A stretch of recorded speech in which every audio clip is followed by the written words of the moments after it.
이번 달 탄핵 심판이 물 건너가면서 야권 지도부는 오늘 촛불 집회 총출동했습니다.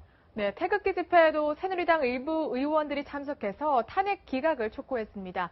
정치부 노은지 기자와 함께 얘기 나눠보겠습니다. 어서 오세요. 네, 어서 오십시오. 자, 지지층 결집을 노린 대선 주자들이 대거 참석했죠. 여야 할 것 없이 서로 이제 유력 주자들 좀 깎아내리는 상당히 신경전이 치열했다면서요. 네, 그렇습니다. 탄핵 찬성, 탄핵 반대, 이게 좀 주된 메시지였는데 유력 주자에 대한 비판도 잇따랐는데요. 촛불 집회에 참석한 이재명 성남시장과 그리고 태극기 집회에 참석한 김문수 전 경기지사가 각각 문재인, 안희정 두 후보를 겨냥한 발언을 했습니다. 한번 들어보겠습니다. 광주 민주화 운동을 폄하하고 진실을 왜곡하는 인사들과 손을 잡거나 영입하지 않겠다는 약속을 해 주십시오. 대연정은 촛불, 역사, 국민, 민주주의를 모두 배신하겠다는 것입니다. 김정일이의 결재를 받아서 찬성 반대를 정하는 문재인 이런 사람들을 대통령 뽑아서는 절대 안 된다고 생각합니다.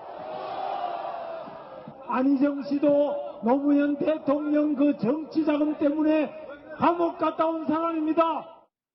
네, 이재명 시장 같은 경우는 이제 당내 경선을 해야 되기 때문에 문재인, 안희정 후보를 겨냥을 했고요. 김 전 지사 같은 경우는 돈 문제로 감옥에 갔다 온 사람들이 대통령 하면 안 된다 이렇게 얘기를 하면서 돈 한 푼 안 받은 박 대통령을 탄핵해서야 말이 되겠냐 이런 얘기까지 했습니다. 네, 알겠습니다.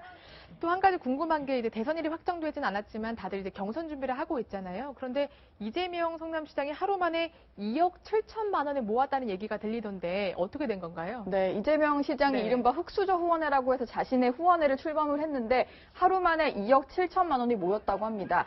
민주당 경선 후보로 등록을 하면 후원회를 조직을 해서 이제 전체 대선 비용의 한 5% 정도인 24억여 원가량을 모금을 할 수가 있는데 이 시장은 일단 사회복지사 해고 노동자 그리고 농민이나 장애인 같은 이제 서민층을 대표하는 일반 시민들을 후원회장으로 영입했는데 한 푼 두 푼 모이다 보니까 2억 7천만 원이나 됐다고 하는데요.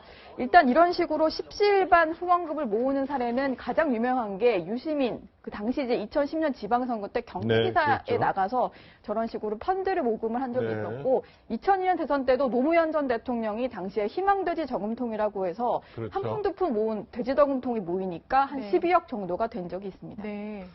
자, 이게 좀 다른 정당 얘기입니다만 보수 후보 단일화라는 얘기를 해서 바른정당 유승민 의원이 새누리당은 이제 포함하는 거지만 국민의당까지 함께하자.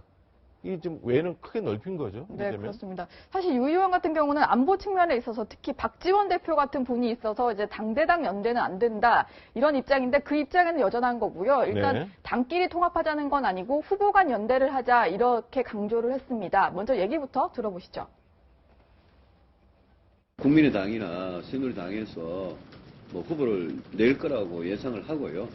그러면 선거 전에 우리 보수, 중도 보수라고 생각할 수 있는 모든 후보들이 단일화를 이야기하는 거기 때문에 후보 단일화에서도 중도까지 좀 외연을 넓혀서 국민의당 후보까지 뭉쳐보자 이런 건데 오늘 대구에 가서도 똑같은 얘기를 했는데요. 민주당과 이제 다자간의 구도가 됐을 때는 하나만한 그런 선거가 될 수밖에 없다. 그렇기 때문에 국민의당까지 뭉쳐가지고 1대1 구도로 치러보자 이런 얘기를 한 겁니다. 사실 지금 이제 유승민 의원의 저 보수 단일화에 대해서는 김무성 전 대표까지 나서서 새누리당이랑 연대는 할 수 없다 이렇게 비판을 하고 나섰는데요. 그렇기 때문에 이제 다시 한번 새누리당 후보는 안 된다 이렇게 선 그을 게 아니고 중도 보수라는 그 빅텐트를 치고 아우르자. 그래서 자기가 지금 빅텐트를 치겠다 이렇게 목소리를 높이는 중입니다. 네, 이 제안의 가장 중요한 건 국민의당의 반응일 것 같은데요. 반응은 어떻습니까? 네, 그냥 한마디로 시큰둥한데요. 박지원 대표가 즉각 이제 자신의 SNS에 이렇게 글을 올렸습니다. 일단은 정체성, 이제 뿌리와 이념, 정체성이 다른 당이랑 연대가 안 된다는 건데 이런 연대를 생각하는 이런 밀실 야합을 할 게 아니라 결선 투표제를 도입하자 이런 제안을 했고요. 유 의원이 어쨌든 국민의당까지 끌어안으면서 뭔가 빅텐트를 쳐보려고 했는데 돌파구가 좀 나오지 않는 이런 상황이 돼버렸습니다. 네, 알겠습니다. 오늘은 여기까지 듣겠습니다. 감사합니다.